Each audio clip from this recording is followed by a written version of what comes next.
Assalamualaikum warahmatullahi wabarakatuh. Jumpa lagi dengan Pak Chu Bumi. Jadi pada kali ini Pak Chu akan menceritakan tentang sedikit tentang bencana geologi. Bencana geologi merupakan satu perkara yang amat ketara di Malaysia, terutama sekali berkaitan dengan tanah runtuh. Sebagaimana yang kita ketahui bahawa bencana geologi terbagi kepada banyak kategori dia. Yang pertama adalah gempa bumi.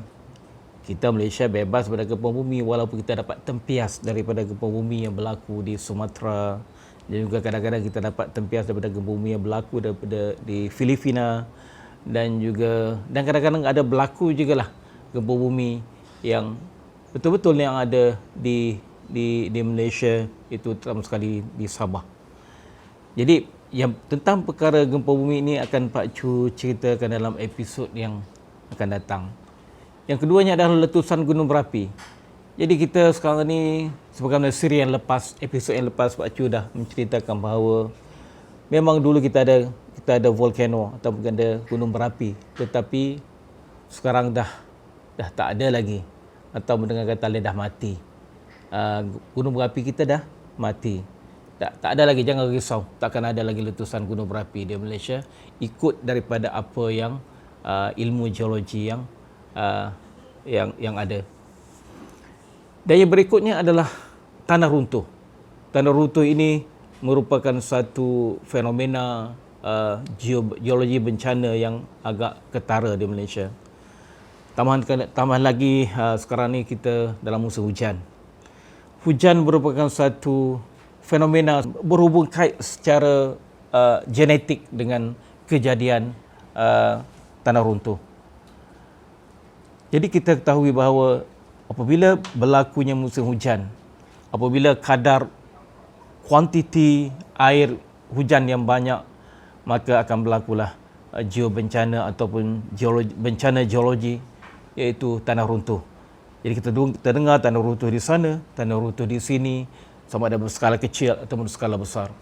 Jadi tanah runtuh ini adalah merupakan fenomena biasa kalau berlaku di kawasan pergunungan sebagai contohnya, di mana hasil daripada resapan air ke dalam tanah, maka tanah akan menjadi longgar, atau dengan kata lain, atau dengan istilah geologinya, dia punya kekuatan ricihnya berkurangan disebabkan oleh kandungan air yang masuk, yang kuantiti air yang masuk banyak di dalam tanah. Jadi dia akan meningkatkan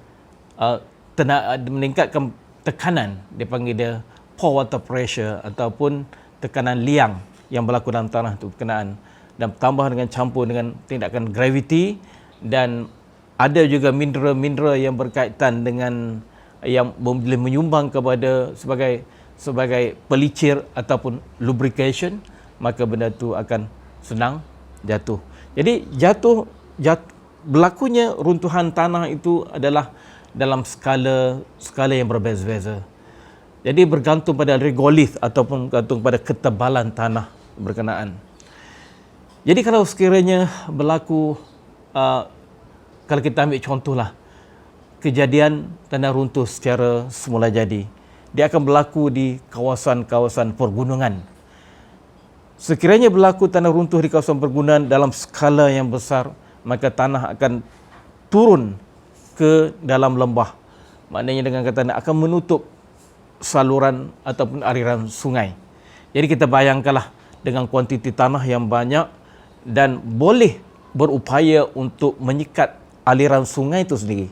Jadi apabila aliran sungai tersebut tersekat, maka berlakulah peningkatan paras air di bahagian atasnya. Maka dengan kata lain akan wujudlah satu natural dam ataupun empangan yang berlaku secara semula jadi, dan kemudian wujudnya kawasan takungan ataupun kawasan reservoir yang agak besar.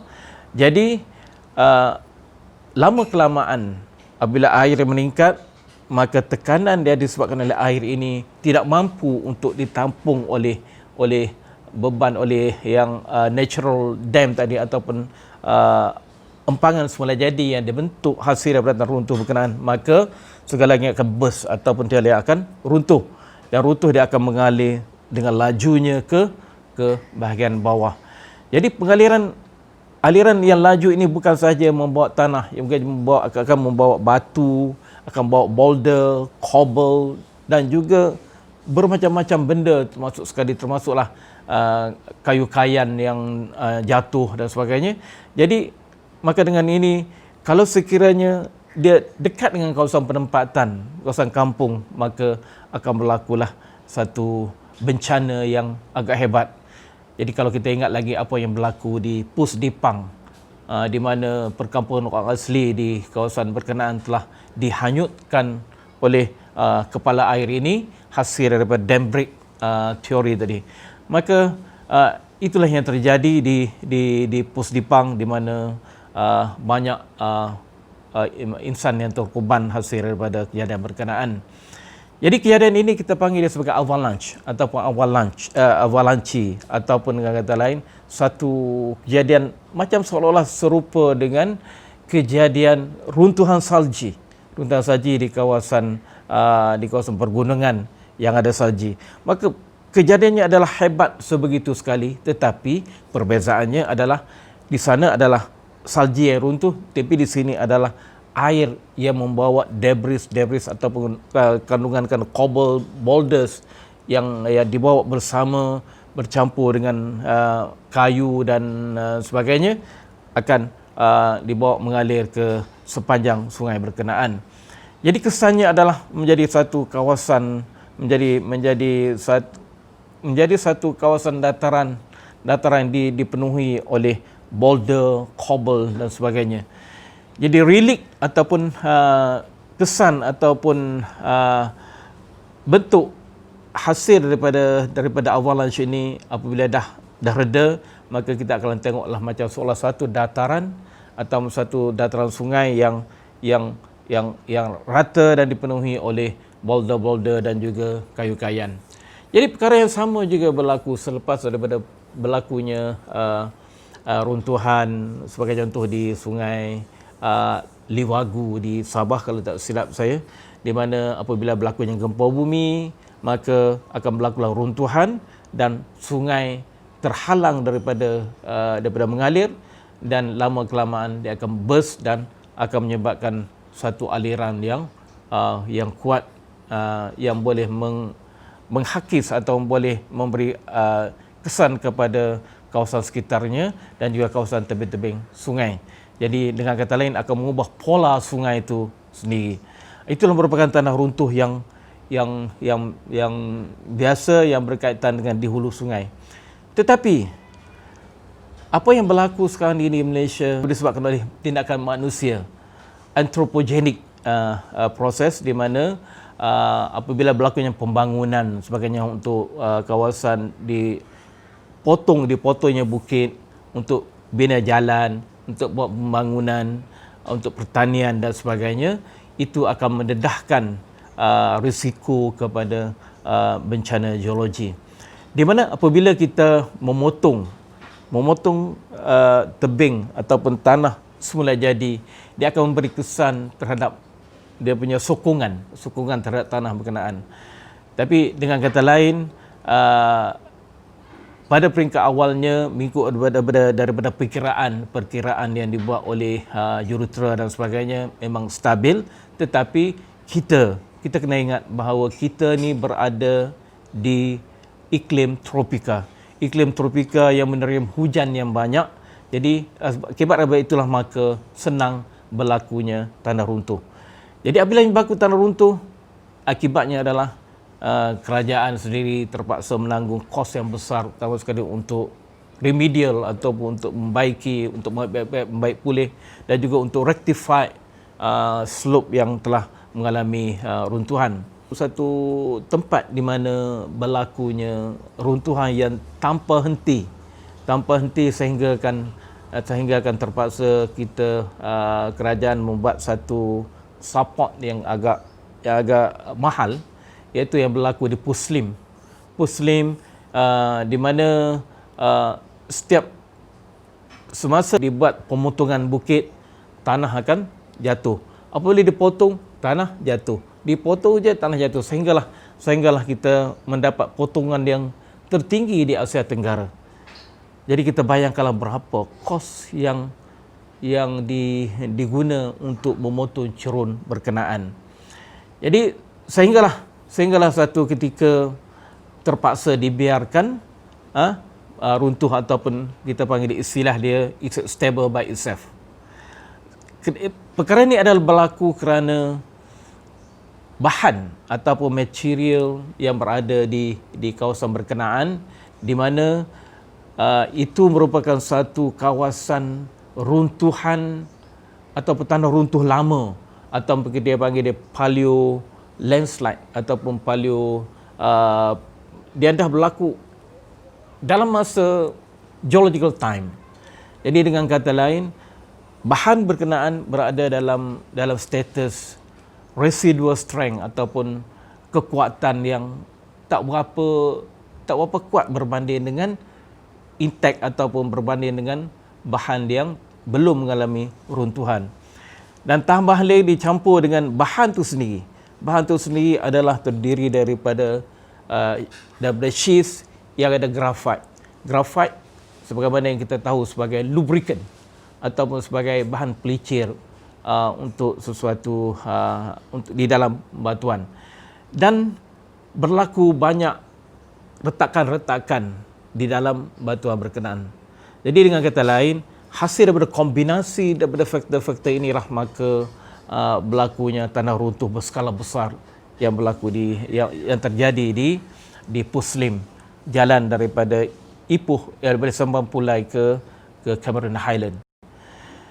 Jadi terpaksalah ada satu cara untuk menstabilnya adalah digunakan bore pile ataupun satu mekanisme geotechnical, di mana dibuat penggurudian bore pile, dia panggil dia, secara contiguous bore pile. Jadi daripada situlah maka dia boleh penetrate atau masuk betul-betul ke bahagian dalam dan resting di atas batuan dasar. Jadi dengan kata lain, dia melepasi daripada dia panggil dia slip circle yang terjadi pada tanah runtuh berkenaan. Jadi insyaallah cara ini adalah merupakan cara yang terbaik untuk mengatasi sebarang tanah runtuh yang bakal terjadi di kawasan Puslim. Itu adalah mengikut daripada apa yang data-data kejuruteraan yang kita merasakan amat sinonim dengan situasi yang berlaku di Puslim itu berkenaan. Dan kalau kita ke depan sedikit daripada Puslim, daripada Simpang Pulai, kita akan nampak half tunnel. Half tunnel juga dibuat di sana adalah dengan konsep yang sama untuk protect daripada berlakunya runtuhan tanah yang lebih besar di kawasan berkenaan. Jadi contiguous bore pile juga diguna untuk supaya menahan daripada pergerakan tanah yang berikutnya. Jadi itu adalah langkah-langkah untuk mengawal tanah runtuh ataupun bencana geologi dengan menggunakan teknik-teknik geotechnical yang amat berkesan. Selain daripada tanah runtuh, jadi kita tahu bahawa batu juga mengalami keadaan yang sama. Sekiranya batu tu runtuh, tapi kebanyakannya adalah disebabkan oleh anthropogenic punya proses atau disebabkan oleh manusia, di mana pemotongan jalan, pemotongan batu ataupun secara letupan dan sebagainya, maka kawasan batu adalah terdedah kepada persekitaran. Jadi struktur yang ada pada batu, terutama sekali retakan, dia punya sesar dia punya foliation ataupun foliasi, bedding dia, itu perkara-perkara kebenaan perlu diambil kira untuk menentukan kestabilan batuan berkenaan. Jadi kestabilan itu adalah bagi mengelakkan berlakunya batu runtuh. Jadi batu runtuh ni atau juga diklasifikasikan sebagai tanah runtuh. Bagi batuan terbagi kepada 3 kategori utama. Yang pertama adalah dia akan jatuh secara slide atau sliding, secara mendatar. Jatuh secara mendatar. Dan yang kedua adalah jatuh secara baji, berbentuk baji, berbentuk tiga segi. Dan jatuh yang ketiganya adalah berbentuk toppling ataupun tongkang terbalik macam itulah. Dia toppling. Itu adalah tiga kaedah yang biasa berlaku kepada batuan. Kadang-kadang bukan satu, kombinasi daripada ketiga-tiga itu akan menjadi juga runtuhan batuan. Jadi Pak Chu akan cerita secara agak detail juga di dalam kategori geologi kejuruteraan macam mana kejadian tanah runtuh ini berlaku. Dan satu lagi adalah tanah runtuh ataupun batu runtuh ini biasa terjadi di kawasan yang kita ada topografi khas ataupun karst topografi di mana kita ada banyak batu kapur. Sebagai contoh di negeri Perak ni, kita ada banyak, di rumah kita ni kita ada banyak batu kapur. Jadi banyak pembangunan yang ada dekat-dekat dengan batu kapur. Tetapi risikonya adalah besar untuk adanya tanah runtuh, akan adanya batu runtuh. Jadi sebagaimana yang kita ketahui apa yang berlaku dalam tahun 70-an dahulu, dalam tahun 72 kalau tak silap Pak Chu, berlakunya satu blok batu kapur yang menimpa satu perkampungan di Gunung Ceruh, Ipoh, di mana melibatkan banyak nyawa dan juga banyak jugalah satu kampung dah musnah disebabkan oleh kejadian daripada slab batuan menimpa perkampungan berkenaan. Jadi sebenarnya kita tak mahu perkara-perkara begini berlaku pada masa akan datang. Jadi proses mengenal pasti di manakah zon selamat, zon yang tidak selamat di kawasan batu kapur itulah amat penting. Elemen-elemen geologi ini mesti kita kena ambil kira. Okey. Jadi itu kita perhati dekat dengan di negara kita, di Malaysia. Dan banyak lagi berlaku tanah runtuh disebabkan oleh aktiviti ataupun disebabkan oleh dynamic loading, kita panggil, daripada faktor luaran. Sebagai contoh, tanah runtuh yang diakibatkan oleh gempa bumi. Jadi kalau gempa bumi, kita tak ada gempa bumi. Jadi Malaysia ni agak bebas dengan kejadian tanah runtuh disebabkan oleh dynamic loading. Tetapi rakan kita di Indonesia akan berlaku banyak tanah runtuh kalau sekiranya adanya tekanan ataupun adanya aktiviti luaran yang boleh mengganggu kestabilan sesuatu cerun. Jadi kalau berlakunya gempa bumi dan biasanya akan adalah disusuli dengan kejadian tanah runtuh. Jadi ini yang kita takuti. Dan begitu juga dengan apa yang berlaku macam di China pun sama juga. Banyak berlaku gempa bumi, banyak berlaku tanah runtuh. Dan kadang-kadang ada di kawasan tertentu di China, Nanning dan sebagainya, itu adalah kawasan-kawasan yang berkaitan dengan gempa bumi. Kombinasi daripada gempa bumi dan juga tanah runtuh itu adalah merupakan satu perkara yang sinonim. Dan satu lagi daripada geologi bencana yang mengibatkan berlakunya tanah runtuh ini adalah daripada gegaran yang disebabkan oleh letusan gunung berapi. Ini akan menyebabkan tanah-tanah atau lahar yang dah sedia terbentuk akan mengalami runtuhan dan akan menggelongsor, dan ini akan menyebabkan kemusnahan kepada kawasan sekitarnya. Jadi inilah tanah runtuh yang berlaku, dan kita di Malaysia ini kita mengharapkan agar tanah runtuh ini kita boleh elakkan, dan kita cuba sedaya upaya untuk menerapkan atau memasukkan elemen-elemen geologi di dalam perancangan dan sebagainya. Paduan ilmu di antara geoteknikal dan juga geologi itu mesti diambil kira dalam elemen-elemen reka bentuk sesebuah kalau sekiranya untuk membuat potongan jalan dan sebagainya. Itu boleh mengurangkan, insya-Allah boleh mengurangkan faktor-faktor kejadian tanah runtuh yang berlaku di negara kita. Itu sajalah yang Pak Cu dapat kongsi pada kali ini. Jadi kita sama-samalah ikut serta dengan saranan kerajaan.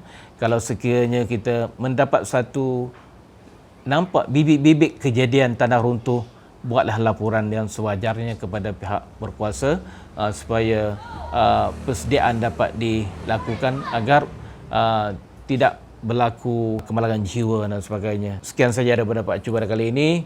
Jadi insya-Allah kita akan jumpa di lain masa dan ketika. Jangan lupa like, subscribe dan share video ini untuk manfaat kita semua demi memasyarakatkan geologi negara.